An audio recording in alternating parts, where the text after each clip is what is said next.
remind you of the different assignments, tasks, and also the sequencing that we have in eLearn. So because this is section B4, we'll go first with our lecture page, ha? So don't be confused kung asa ta magtanaw. We'll open first our lecture page, as I expect that most of you here also belong to the same lecture section.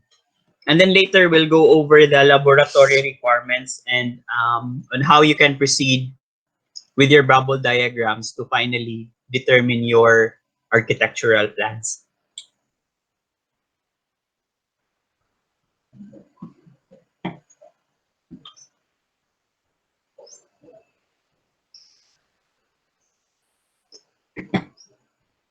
So, okay. So in eLearn, you might be surprised na I changed some of the titles, especially for topic 2.0. The current title now is, I think this is design of space. Sorry, design of the site and site analysis. So that's the general topic for 2.0. And as I reminded everyone, please do your submission of your first laboratory exercise. And this was still posted under lecture because late mo ko na-inform good nga na adi ay laboratory page C20, and I cannot move it to the laboratory page all because there were students who already made their submission. So kung ako tong ibalhin, I have to do it again, and it won't be fair for those who submitted early. So muning naapa siya sa lecture nga page. So as I check now sa lecture, there were 24 submissions and there were 4 who missed their submission, and sorry but I have to dictate those names na wala pa nakasubmit para ma-remind gid mo kay murag I think something's wrong with your scheduling.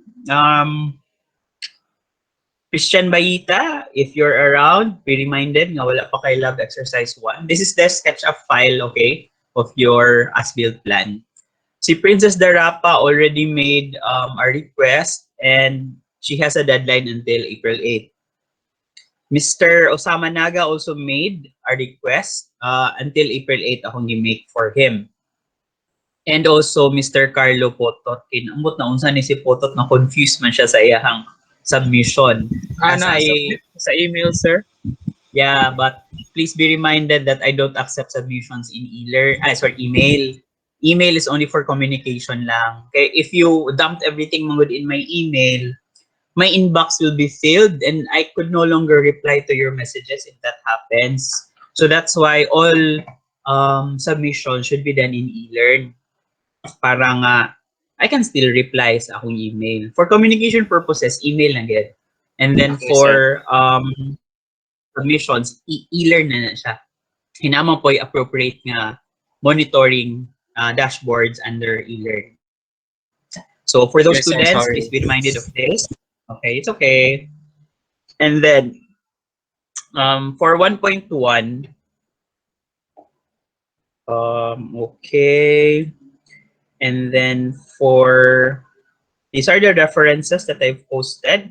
I hope you already skimmed through this contents of these files, especially the National Building Code of the Philippines. Please be noted of the design standards. Refer to page 719. Okay, that will be relevant for your succeeding exercises architectural plans. And laboratory discussion 1 was posted still in lecture kaya wala na po na transfer sub. So there were 3 students who did not make a submission, and I was hoping that you also make a request for extension. The following names: Keanu Alarcon, Christian Bayita, and then Carlisle Prehensya. If ever you need to submit kay para ma-appeal sa inyong midterm grade, you can make a request. Just send an email, okay? Make a request through email, ha? but don't attach your submission there. For 2.1, there is actually a Scrum lecture. When we say Scrum lecture, this is a pre-program lecture. So I post texts and reading assignments and also a recorded lecture there. So you need to comply with this Scrum text by skimming through the tabs. So like this one, if I click this recorded lecture, it directs me to the next part where naana dito ang recorded lecture. And then there's a forum that you need to fill up. What is architecture? Ang bonus ani is if you can submit the responses on time until April 8, you get bonus points. But if you don't want to submit one, then you can just skip the essay part. Ang sa essay actually, this is where you attach the screenshot of the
hello, are you still there? I think I was cut off.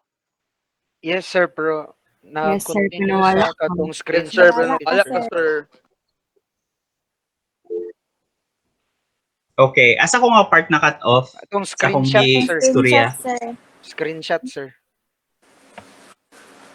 Screenshot, Okay, sir. so if dili ninyo ma-attach ang screenshot dire, you can add a link. There's a link part here na go lang ninyo i-add ang link sa Google So, Drive. wala So nag-display the Google yung Drive screen. should wait. Unsa na screenshot, sir? Screenshot sa kadong Google Form submission ninyo. Kay ang Google Form mo is from a separate program. Dili man siya embedded sa eLearn. So you need to fill up the Google form for the bonus. And then before you submit, make sure to create a screenshot. And that screenshot should cover all of your responses. Okay? Makuha dapat na ako itong inyong i-answer sa tanan questions in the screenshot. And when you attach the screenshot, kung dili man gani ninyo mabutang diri as image kay it's too big, na magoy image mabutang na to dire, kung dili ninyo ma-attach as image, you can attach it as a Google Drive link.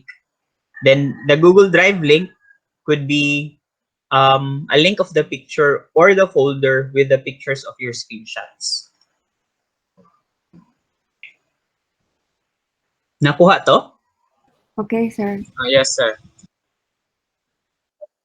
Okay.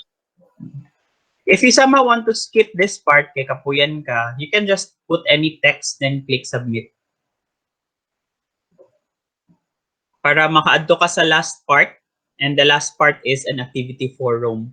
So the forum is separate from the Scrum lecture. You need to click the link for the activity discussion forum, and then the instructions for it are already there.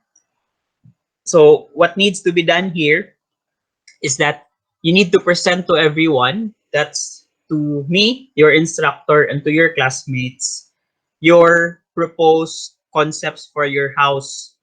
So sa page 1 is a title page.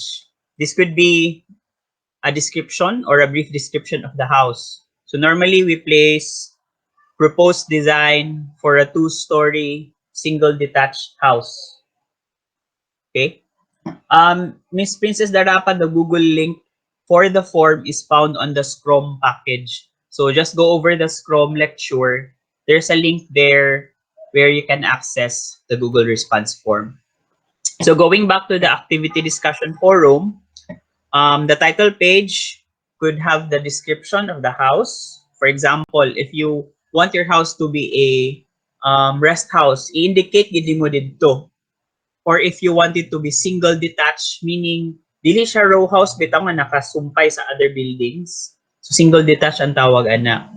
Or if you choose perhaps nga on stilt imong construction, well, that's okay. Okay. Sa on stilt, you don't put rooms below sa first floor. Wala kay ibutang. It's open.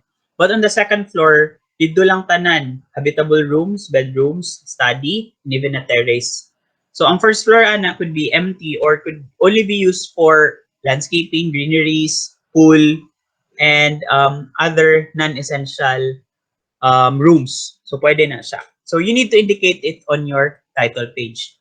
You could also add a picture in the title page describing your proposed house.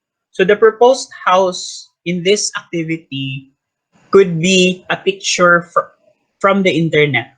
Okay? So gather anything from the internet that resembles your proposed house. Nga, in a way, imong model or gusto nimo awatan nga design. And then, go to page 2, site descriptions. You need to describe the lot. How large is it? Where is it located? Do you have access to the road? Do you have good views from the river, from a forest? Or if there are some vulnerabilities involved, is it near to a school? It is, or is it near a flood-prone zone? Near an earthquake-prone zone? Okay, so describe everything that could somehow tell us the story of the site that you chose for your structure. And then for pages 3 to 5, gather from the internet sample house perspectives. When we say it's a sample house perspective, it's a picture of the house, whether it's computer generated or an actual house that's completed. Okay, so take a picture of that, place it in pages 3 to 5. You can have 2 to 3 pictures in a page, or you can have one.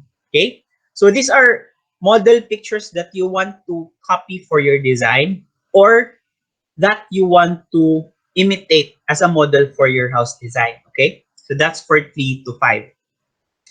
Next is page 6 to 8.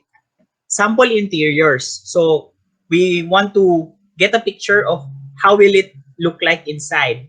So the sample interiors can also be a complete picture of your intended designs for your interiors. Say, imong i-complete. You have all the pictures of the bedrooms, your dream bedrooms, or your planned dining hall, your planned study, entertainment. There were some of you who placed gyms, di ba? Napatoy, ibutang niya, hallway yun. Okay, so expect na to, oh, hallway, high ceiling ha, kay dili pwede gamay. And naapatoy stairway. Okay, stairway. So get a picture of that on how you want that stairway for your planned house to look like. Okay? So, para makabalo bito ta nga, asa gid tama na yung imagination sa inyong proposed design. Okay, from that, we benchmark nga, okay, given nga kani imong gusto, we will set the requirements later on how you can build this one or how you can draw the final drawings. Page 9 will be the sample site development. What does a sample site development look like? It could be a Google Earth image of a house that you know nga ganahan ka sa iyang spacing sa iyang balay. The spacing of the house should include landscaping, the position of an outdoor pool if you have, positions of the gate, the fence, if naa siya'y outdoor amenities involved sa balay, like doghouse, or if na ba siya'y separate room for the maid, kung dako gid kayo yung dream na house, or garage nga separate. Usually Americans do have this setup na ilang garage is multifunction. It's not attached to the house. So it's like a shed, and then workshop ang likod, and then ang front ana will be like an office or the direct garage for car parks. So include a picture of that and then add it sa inyong sample site development plan. Okay? So for pages 1 to 9, basically samples lang. But if you already have the drawing, if you're quite advanced na, sir, this is how I want my site development plan to look like, or this is how I want my house perspective to look like. If you have that drawings already, you can also add it here para kabalutag trace bitaw sa imong progress sa imong kanang proposed design. Next, page 10, these are salient features of the proposed design. When you say salient features, it's a summary. So given that this is your house perspective, interior, site development, and site description, how you describe the house in a simple statement, okay? So you should place that in page 10. That the house is functional, that the house perhaps is like a guest house where it can accommodate large um, crowd for, say, a party or similar to that. Or if your house is intended for a private residence, you have private rooms for all of the residents inside, like it's designed for a family house. So you describe that in the salient features. Okay, these descriptions, these sample pictures are what you prepare actually kung storya mong client kani mong i-prepare. So mag-present ka sa iya. And the usual way that we do it kay nagigidala nga naka-picture A3 printed, then imo i-present sa client. So muna akong pag-interpret sa imong plan or dream house, ma'am, sir. So ibo na siyang ibutang. Then you also have that summary nga salient features. And hopefully, by this exercise, you will learn how you can present your thoughts, your plans to a client. Even though at this level, it's open, no? Okay, ang mo comment ako, and then all of your classmates will have to comment on it. Okay? That's why you're required to post this as a Google slide na everyone can open, and each student should comment to at least 2 posts. So, pwede ang 2 posts is in a single student. Pwede sabi mong i-separate ang first ni mga post, okay, ihatag na ako sa akong friend. Ang second nga post, ihatag na ako sa akong crush. So, naman mo inana dira sa inyong classmates, so ibutang na siya na i-distribute, or pwede po sa isa lang ka student, dito na ang duha ka post, okay? And make sure lang when you comply with this one, na-post niyo ang link sa inyong Google slide, then naka-comment mo to at least 2 posts. Okay? If you notice, na siya checkbox sa gilid, ang kaning isa ka activity discussion forum. You need to check that one. There are 2 ways you can have it checked. First, comply the minimum requirements. So, your own post and then 2 posts to your classmate. If nahuman siya, sometimes the package checks itself. Okay, Scrum package magyapon niya siya. But if it happens nga dili siya ma-check, napoy manual check ana. So make sure na comply nimo na. Okay, if you notice, tanaw ninyo sa dashboard ninyo sa inyong subject, na siya progress, di ba na percentage? If you complete the task at hand, 100% gina siya automatic, no? Or mo increase ba ka ang yung percentage. But because ang gibuhat for CE20 kay, if you notice, naatay blanks. Kani, nakoy gibutang blanks from 3.0 to 10. So basically, dili pa na siya mo automatic 100% kay wala pa man akong isudlan ang uban. So dili pa niyo ma-complete ang course. So make sure lang from time to time, you check the progress kay na cases man good nga mag-email sa ako, sir, dili ko ka-submit. Well, dili ka ka-submit kay ako manggunggi himong prerequisite ang previous nga assignment. So, damay tong imong next na assignment, di man ka pwede mo skip kay it's kanang connected man. So make sure nga na complete to either i-manual check nimo or i-comply nimo ang minimum requirements set sa adong activity. Okay? Nakuha to? Yes, sir. Okay. So for this week, make sure lang ma-comply ninyo ng activity discussion forum. This is under lecture tungod kay nako recorded lecture. Okay? And then we'll do a separate activity for laboratory by next week. In that activity, I'll teach you how you can draw your site development plans and then your floor plans. First floor, second floor, and then their corresponding dimension plans. So, 5 na siya kabuok components nga ibutang ninyo in one sheet. Then after that, tudloan tapod mo unsa og develop sa inyong elevation plans. So, another 4 for that. Front, left, rear, right. And then, ang ikalimaan na isang roof plan. You need to create an image na makita ang inyong roof with the corresponding specifications. So we expect to complete that para nga pagka initially April 15 man akong i-post na deadline, but if it's too tight, I can move it to April 17 para weekend din siya.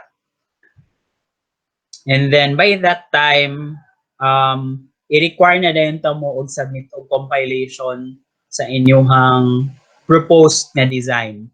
So in the compilation, I expect to see first your geodetic plan. Okay, that will be plate number 1 na siya in the compilation. And then plate number 2, architectural, with plate number 3, your architectural page. So let's focus on this 3 lang sa for midterm. And ang structural, i-move na lang nato after midterms. Okay? So para di mo kuratan sa medyo ni sibog ta sa atong timeline, no? Kay ang midterm exam I think is last week lang but di na to maapas because heavy gid pud ni siya nga subject, no? Kay dagan mo i-prepare. So ato lang imove kamay. Then pag abot din po sa last, we'll do much more intensive nga kanang guidance sa inyo ha. Kung mahimo one-on-one para mag-guide mo unsa og improve sa inyong mga proposed designs. Is that understood? Yes, sir. Sir, na ako'y question. Hey, ikaw to Aubrey nag-raise hands. Yes po. Kanang sir, sa site description ba ang kinahanglan siya mo match dadong sa geodetic plan nga gisubmit sa katong sa laboratory 2.0 sa site Ito kinahanglan nga. kinahanglan na ang site description niya naa sa page 2 for the slides bitaw sir kay kinahanglan siya mo match sa katong sa geodetic plan, di ba? Lot plan man to siya sir. Subli dito na point. Oo. Kuan kanang ideally dapat match kay mo man to inyong gi-submit. Pero if somehow nakakita mo og better nga lot plan, mas maayo. Kay usahay mo good, gipasar lagi ka sa 200 square meter, no? Pero pag plot din nimo sa imuhang lot description na tingala ka kay haladalan man dito pero 200 square meter. So it's long pero you can't build a house, itaas siya. So ang ideal is square unta or kung corner lot pwede sub medyo parallelogram ang iyang structure. So tanawa lang sa if you need to improve on it, please make the necessary revisions and we should see that in the kanang discussion forum na change na ninyo siya using a newer or much improved na kanang lot descriptions. Thank you sir. Sige sir. Okay. Other questions?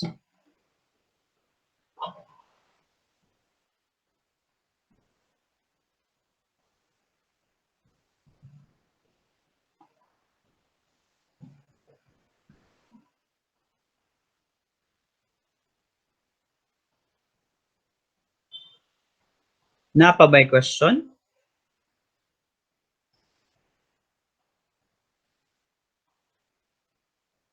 Hello?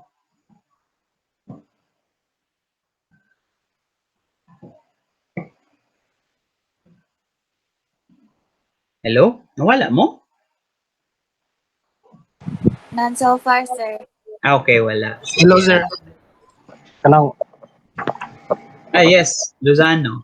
ay dili na ka mangayo og escaping file sa kuan sir ba katong completed na nga laboratory 1.1 kay ang imong pangay na escape man sir kay floor plan ra man di ba sir sa wala pay atop. Oo. Ang sa 1.0, that is for your practice para mag-gauge na ako daan asara tama na inyong SketchUp ng capabilities. Actually, nakita man ako dito, naka-comment ko sa uban. But mo-comment ko more this week. Ma-complete na nako tong tulo ka section by this week. And for your proposed design, kato naging bag-o, no? Ayaw na ipakita tong imuhang as-built plan.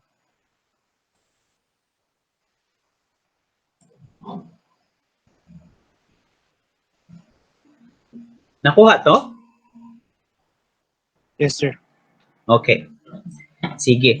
Now, some guides on the lecture slides that I posted in eLearn. I hope na access na ninyo, no? Kay ako na ba nang restrict na you can only access this one if you completed the Scrum package. So, connected sila. If you notice, the slides rather are arranged with a good sourcing. So sa ubos bitaw, makita niya ng mga links.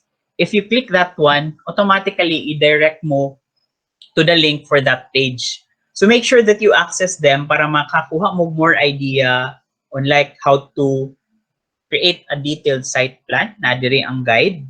Or if you're interested on architectural designs, actually it's also here. Except for those nga under my file ha, like this one, di na ho pwede i-share kay this proprietary. But others, like this one, you can actually open a tab and makita ninyo tong link. Try to explore the different samples, no? Kay you can only develop these designs if you observe what's available online.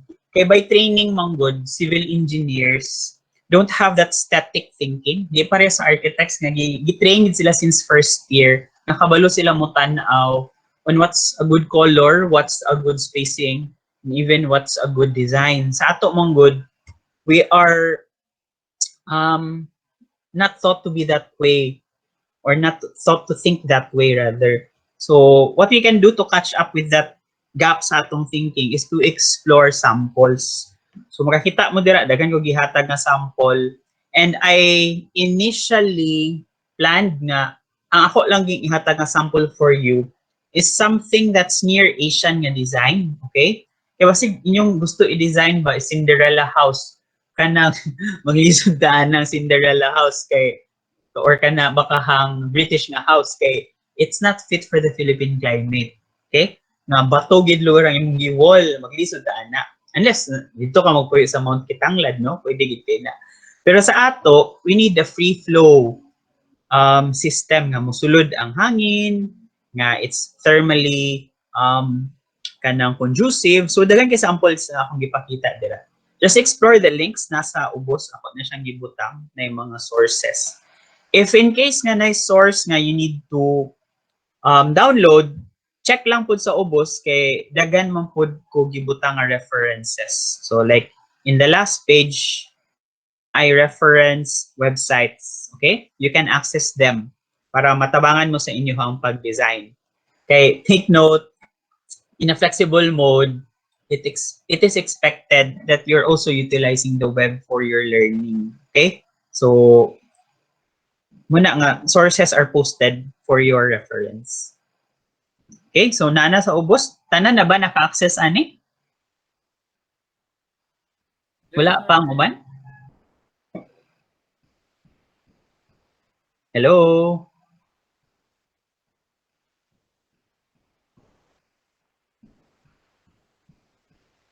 Hello? Hello, mic test? Hello? Yes, hello, hello. Okay, sige. Yes, sir. Okay. So, kato lang ha, nara sa ubos ang mga sources, just access them, go over them para magayran mo sa inyong kanang proposed na designs. Okay? Any questions or clarifications?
Sir, ang kaning kuan sir ba Google Forms mo ni siya sir ba katong sa Art Daily?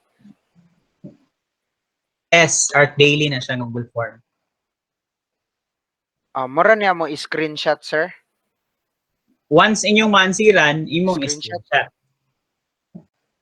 Okay. Okay sir, sige sir. Thank you sir.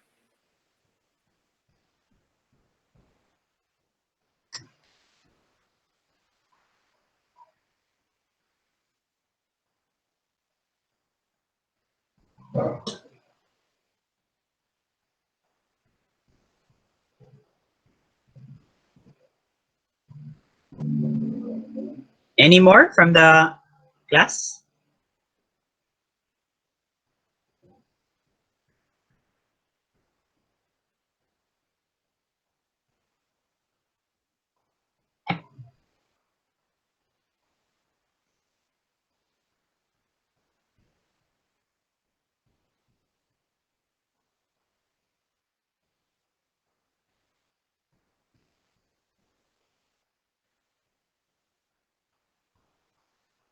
Hello?